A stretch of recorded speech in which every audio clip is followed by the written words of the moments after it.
आइंदा बजट में बड़ी कंपनियों के लिए सुपर टैक्स में कमी की तैयारियां हैं। ज़राए एहतियात के मुताबिक सालाना 15 करोड़ मुनाफा कमाने वाली कंपनियां बदस्तूर सुपर टैक्स से मुस्तस्ना रहेंगी।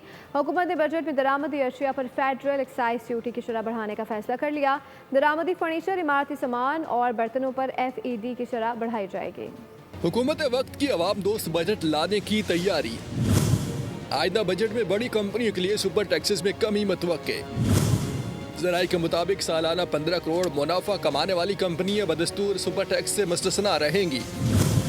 सालाना 20 करोड़ रुपए तक मुनाफा कमाने वाली कंपनियां सुपर टैक्स की मद में 0.5% टैक्स अदा करेंगी। सालाना 25 करोड़ मुनाफे पर 2 के बजाय 1.5%, 30 करोड़ पर 3 और इससे जायद पर 4% सुपर टैक्स का इम्कान है। 3500 इम्पोर्टेड एशिया और खाम माल पर एडिशनल रेगुलेटरी ड्यूटी में कमी मुतवक्के है।